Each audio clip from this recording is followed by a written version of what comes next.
Untuk cuti-cuti kali ini aku berada di Kampung Agung Penaga Pulau Pinang.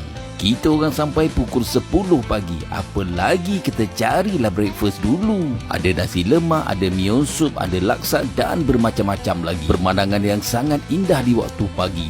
Jadi kita mulakan dengan nasi lemak dahulu. RM2 dengan portion sebanyak ni kira okey lah. Tak cukup pula dengan nasi lemak, kita tambah lagi nasi goreng.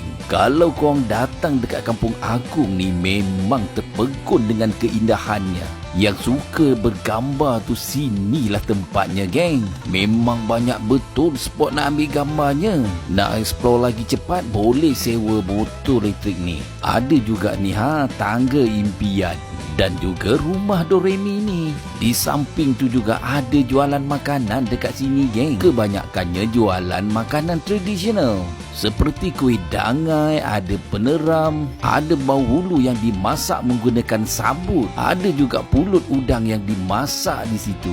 Memang rambang mata jugalah. Bila dah penat pusing-pusing tempat ni, kita makan dah lagi. Tapi kali ni kita ambil yang ringan-ringan ajalah. Untuk satu cup ni keropok lekor harganya RM5. Okey lah kan? Kalau tak silap aku, bahulu ni pula RM10 dengan 15 pieces. Ayam kepalnya pula memang mantap. Ada juga acara mainan tradisional dan juga produk daripada Kampung Agung sendiri. Kita dengar pula kisah asalnya Kampung Agung ni. Okey, kalau pokok kelapa dekat sini, kalau ikut memang kita tanam sendiri.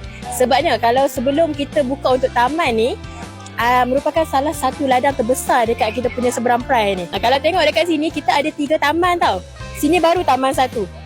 Dekat taman 1 pun dah banyak pokok kelapa dah. Lagi 2 taman lagi banyak pokok kelapa. Okay, waktu operasi sini pukul 9 pagi sampai 6 petang. Setiap hari kita buka. Raya pun kita buka lah. Harga tiket untuk dewasa RM15, kanak-kanak RM8. Kita boost promotion untuk package yang ada dekat Kampung Agung lah. Package Kampung Agung ni kita ada banyak. Untuk dewasa dan juga kanak-kanak. So untuk dewasa kita ada lebih kepada package macam package team building, package sport day, package tangkap ikan, turun benang. Turun benang ni kita ajak student ataupun family untuk tanam padi, tangkap ikan dan hasil tu boleh bawa balik. Ikan pun dah dapat boleh bawa balik semua. Itu untuk dewasa lah. Kalau kanak-kanak kita ada sport day. Lepas tu kita ada juga package camping. Package camping pun ada, homestay pun kita ada untuk penginapan. 5 unit homestay, semua rumah lebih kepada rumah tradisional lah. Rumah tradisional, yes yang ni, this one. Dia rumah tradisional tapi semua ada aircon, water heater, TV, wifi, transport. Basikal tour kita sediakan, breakfast kita hantar mangkuk tingkat depan homestay. Memang full klasik punya cara. Pada korang yang nak bercuti di Pulau Pinang, jangan lupa singgah sini. Boleh tak?